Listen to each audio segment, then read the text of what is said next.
Hey guys, welcome to this episode of the Push Pull podcast, and today we're going to be talking about the tricky topic of chronic undereating. This might just be why you can't lose weight. Let's get into it. Okay, so starting things off to really help you understand what chronic undereating actually is. So I work at a gym and I speak to a lot of people about nutrition. That's one of my it's one of my best topics in terms of knowledge. So people come to me and talk to me about dieting, why they can't lose weight, all these kind of things.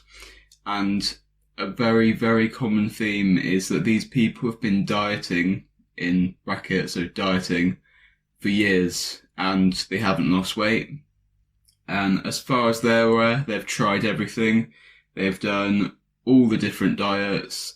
They've eaten nothing in a day. They've fasted for days. They've tracked their calories. They've counted sins. They've done Weight Watchers, SlimFast. They've done everything. And when you first start speaking to these people as somebody that knows about nutrition and has experience tracking food and stuff like that, you kind of assume that they're making mistakes. So they think they're eating 800 calories a day, but in reality, they're not tracking their full calorie cokes and oils and all that kind of stuff. So you just assume they're actually eating a lot more calories than they think.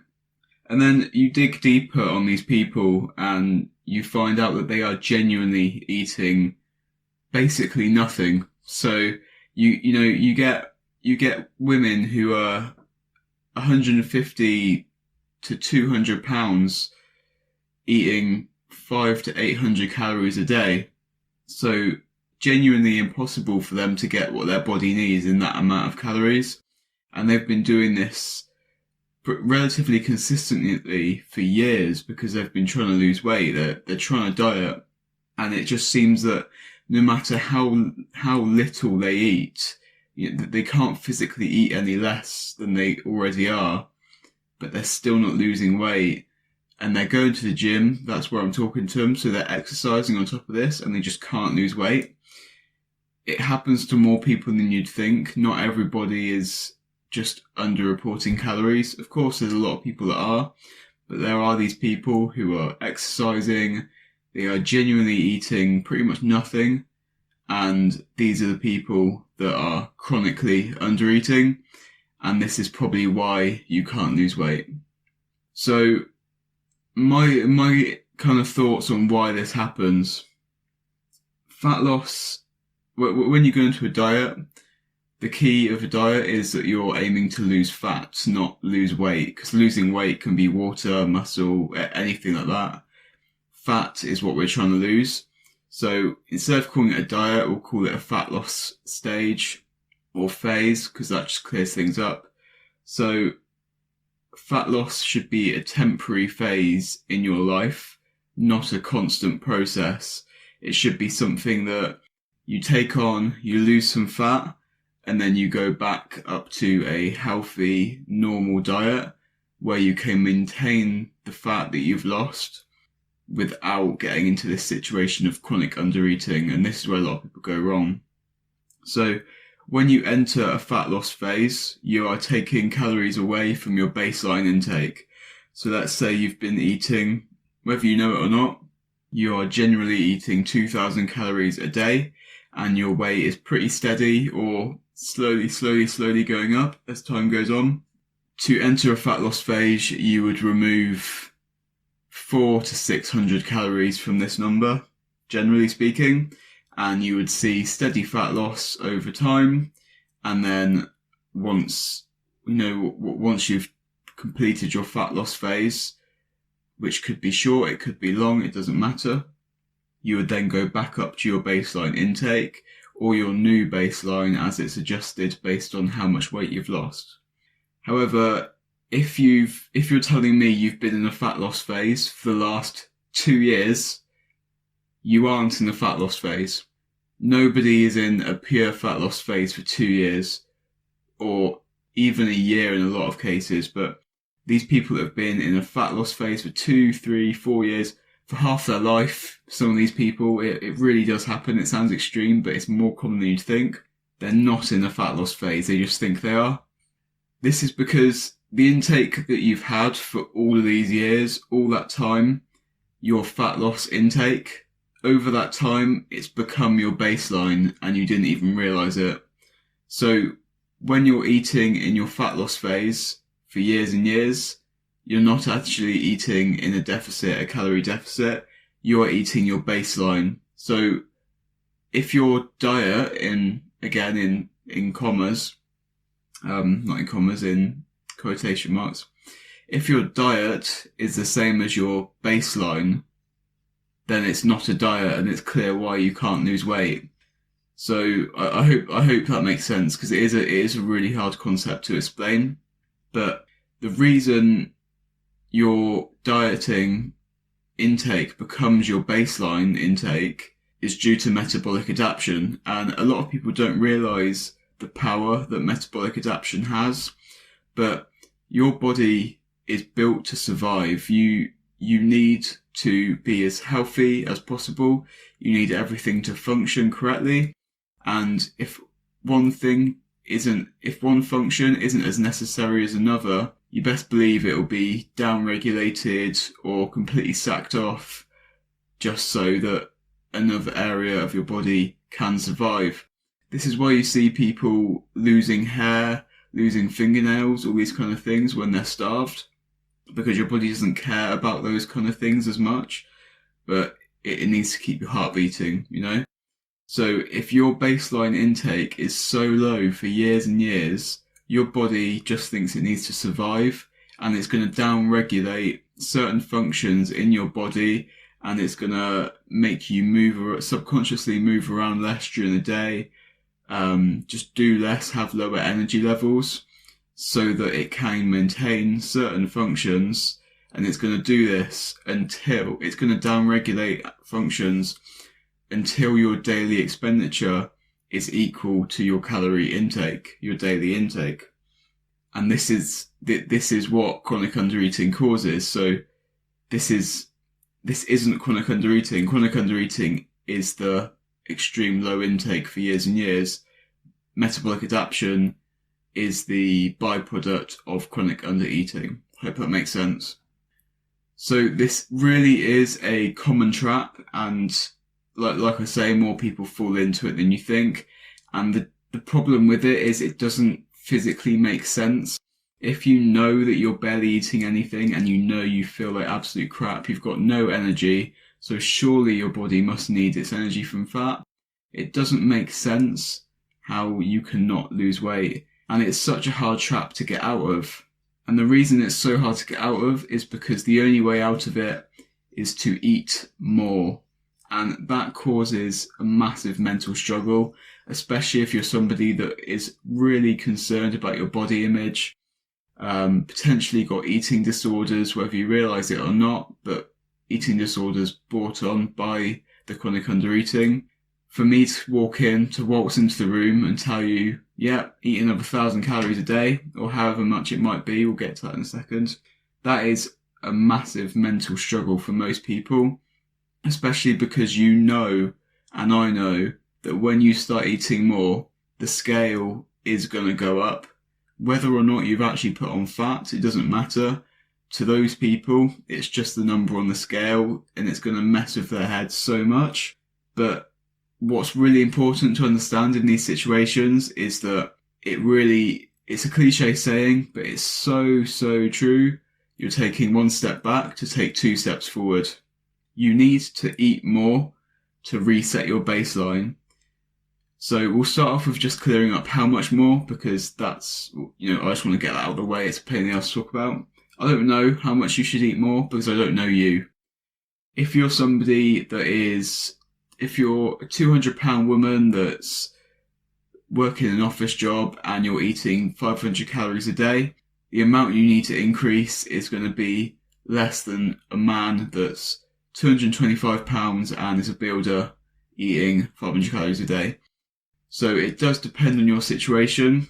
However, what I like to say to people is to go online and type in TDEE, so Total Daily Energy Expenditure Calculator, and fill out one of these calculators as accurately and honestly as you possibly can.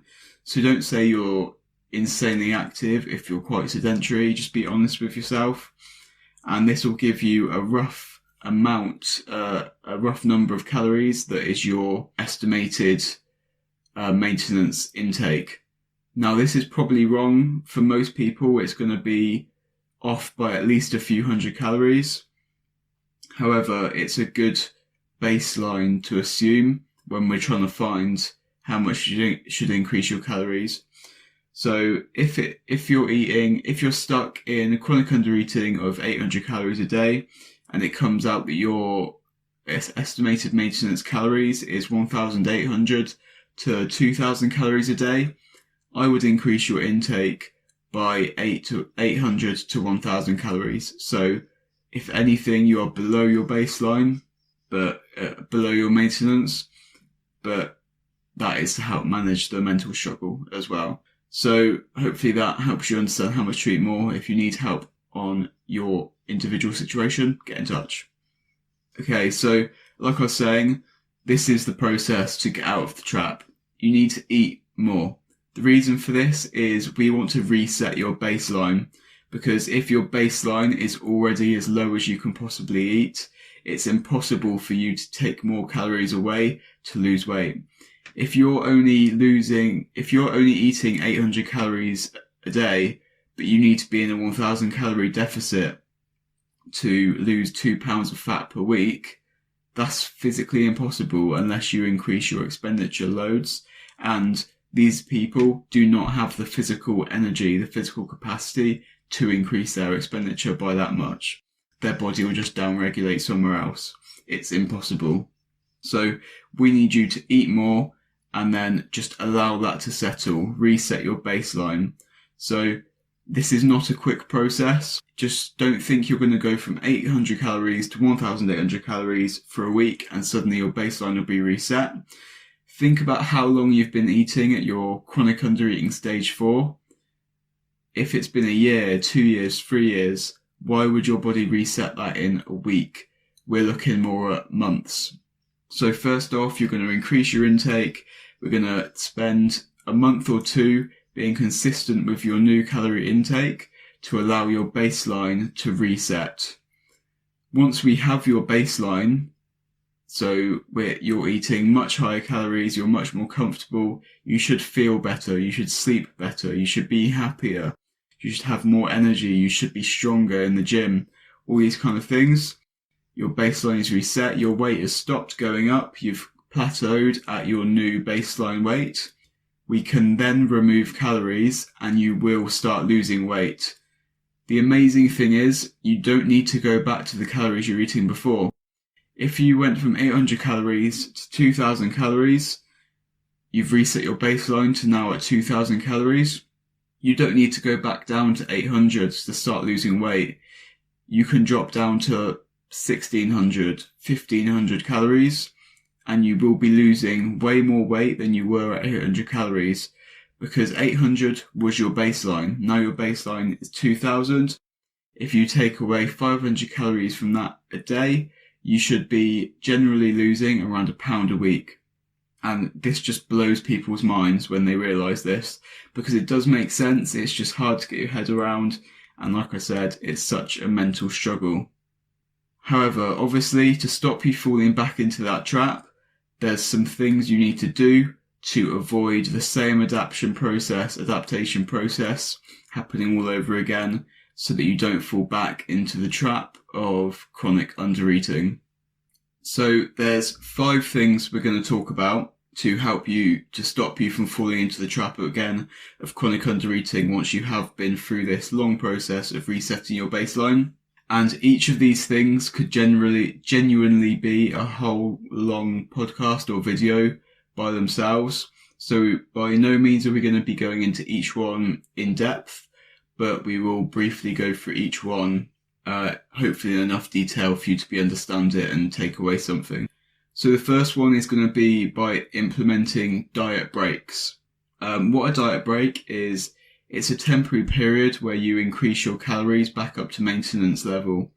So let's say somebody is on an extended diet or fat loss phase of 6 months. At some point in that 6 months, they might take a diet break where if they were eating 2,000 calories and that was where they were maintaining their weight, they were eating 1,500 calories to lose weight. During their diet break, they would increase calories back up to 2,000, so back up to their maintenance for roughly 1 week. It would usually be 3 to 4 days at the lowest, 1 to 2 weeks at the highest, longest amount of time. The reason for this is when you increase your calories back up to maintenance, it's not like you're undoing work because you're still eating maintenance. You're not going to gain weight by losing maintenance. By eating at maintenance, you may gain weight on the scale, but that's purely water weight and it will go as soon as you enter the next week where you're back in a deficit. So you're not in a calorie surplus to be gaining weight, you're just at maintenance, and this is good for you mentally because you're allowed to eat a bit more, you're not in that dieting fat loss mindset, and it's also good for you physically because your body is going to have glycogen stores replenished. It's going to get more vitamins, nutrients in this time because you're eating more nutritious food. Don't think you're replacing this food with crappy stuff. You're replacing it with spinach, potatoes, all the healthy stuff still. And that is going to help your body keep its maintenance level where it is because you're still dipping in there every now and then just to let your body know that it can keep burning the way it is. This isn't something you need all the time. And based on how long you've been dieting and how lean you are, it will depend. But for most people's situation, a 1 week diet break every 6 to 8 weeks is a good place to start. If you're getting really lean, shredded for a show or something, you might need them more often. If you're let's say if you're obese, you might not need one at all for months, for 6-7 months. But as I say, for most people, once every 6 to 8 weeks, for a week is a good place to start. The next one we're going to talk about is Refeed Days, and these are a very similar kind of process to diet breaks, but on a smaller scale. So a Refeed Day is you just take one single day where you increase your calories back up to maintenance. So again, if you're burning 2,000 calories a day and you've been eating at 1,500, for your refeed day, you would just bump up your calories to 1,500 or bump up your calories by 500 or so, up to 2,000. And you would increase this purely through carbohydrate sources like rice, pasta, that kind of thing, just to give your body some more glycogen, some more energy to work with when you're getting depleted in your diet. And the benefit of this is very similar to what a diet break will achieve. It gives you that mental break, and it also helps your body to keep going, to help keep your maintenance high rather than adjusting to that new baseline intake.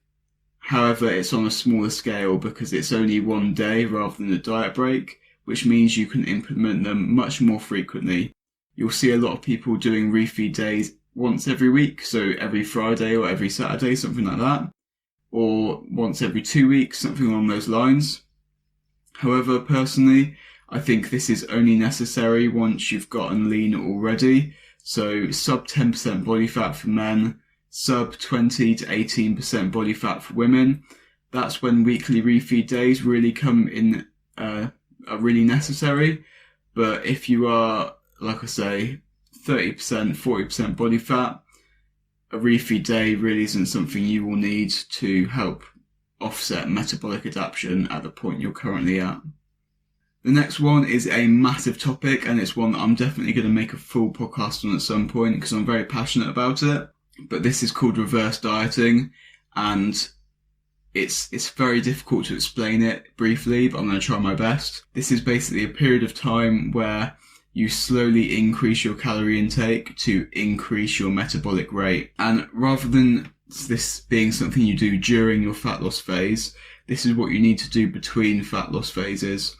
So like I said, a fat loss phase should be temporary, not permanent. So to get to where you want to go, you might need to lose 50 pounds of fat. You're not going to lose 50 pounds all in one go. You might lose 10 pounds of fat 5 times. to make it much more manageable, to make it healthier, more sustainable, and to stop this metabolic adaptation, to stop the chronic undereating. So in between those periods of time, you need to be reverse dieting, which is where you are very, very slowly creeping up your calorie intake. So just like your metabolic rate can adapt to be lower, it can also adapt to be higher. So if you're currently burning 2,000 calories a day and that's where you're not gaining weight, for the first week after that, you might eat 2,050 calories a day. And once your weight settles, you'll then eat 2,100 calories a day. And you'll slowly creep it up to the point where you might be eating 2,400 to 2,500 calories a day, but you're still maintaining. And this gives you an amazing advantage when you next drop into a fat loss phase, because then in your second, third fat loss phase, when you drop back down to 1,500 calories, the fat is just going to fall off of you because it's even lower below your current baseline, and you're eating way more than you were when you first started this whole process. So reverse dieting really does work. You just need to be patient and you need to do it properly. It's not easy. I'm never going to tell you that it's easy, but if you take the right approach, it is going to be one of the most beneficial things you can do. The next thing we're going to mention is a proper calorie deficit, and I did mention this before as well, but the amount of calorie deficit you're in can greatly dictate the amount of metabolic adaptation that you will face, and it also will dictate whether you're going to get into that stage of chronic undereating. If you're eating 2,000 calories a day and you're dropping down to 1,500, it's unlikely that you're going to enter this phase of chronic undereating because you're still eating a suitable amount of calories for your intake, for your maintenance intake. A calorie deficit of 500 calories a day is very reasonable. It's sustainable for most people for a relatively long period of time, and it isn't low enough for you to feel absolutely awful. The issue occurs when people go into a massive calorie deficit. So like I said, people eating 500 calories a day, 800 calories a day, it's impossible for you to get the nutrients and the nutrition that your body needs in that amount of intake. And you're in a massive calorie deficit. You know, a calorie deficit of 1,500 calories a day, how the hell is that sustainable to eat 1,500 calories less than your body needs every day? Obviously your body is going to fight that. Obviously your body is going to try and adapt to be healthier. So you need to make sure that you're setting yourself up for the long term and setting yourself up to fight off metabolic adaptation rather than welcoming it by going into this intake level that really does put you into chronic undereating. And the last thing that we're going to, like I said, just touch on, we're not going too in depth on any of these, is resistance training. One of the best, most impactful things you can do to keep your maintenance level high and fight off metabolic adaptation is resistance training. When I say resistance training, I mean lifting weights in the gym, heavy weights, trying to build muscle. And I know that's intimidating for a lot of people, but it will be so beneficial. I promise you won't regret it, because the effect it can have is amazing. If you're not confident enough to do it by yourself, or you're too intimidated, take the plunge, hire a personal trainer, get the job done, because it will help everyone in this situation, I promise you. You need to train for strength, because what that's going to do is it's going to tell your body, holy crap, I need to get stronger. I need to give energy to this system of my body. So it's going to stimulate your metabolism. It's going to tell you to prioritize muscle and strength. This is not efficient for your body because you're just going to be fueling energy, shoveling energy for fuel to support your muscle, to rebuild muscle, build muscle, to improve your strength. And if you're just getting into this for the first time, it's brand new to your body. So your metabolism will be boosted massively from the introduction of this. And what this is going to do, because it's so inefficient in terms of using energy, it's going to mean that you're burning way more calories and your metabolism is going to be so much higher that you'll be able to lose weight eating amounts that you never could have lost weight with before, maybe even gaining weight beforehand. So not only is it going to help in the short term, but in the long term, it's also going to help keep your metabolism high. If you're losing weight, but if you're losing weight consistently because you've done everything we've already spoken about, and you're lifting weights properly in this time, your strength training, you're telling your body that you need to hold on to the muscle that you have. In order for your body to hold into the muscle you have, it needs to keep supporting that muscle tissue with energy, and the way it's going to support your tissue with energy is by keeping your metabolism high, and it's going to get that energy from the fat in your body if you aren't providing it that energy through your nutrition intake. That is why resistance training is going to help fight off metabolic adaptation, probably better than anything else I've mentioned in this podcast. So that's why you should be lifting weights. That's everything I want to speak about today. I really hope I've opened some minds and helped you see how you're not actually in a fat loss phase when you think you are, what chronic undereating is, and probably the reason why you can't lose weight. So, like I say, I really hope you enjoyed listening. I hope you learned something. If you have any further questions or need further support on what we've spoken about today, please do feel free to get in touch. I'm more than happy to speak to you. And until the next one, see you later, guys.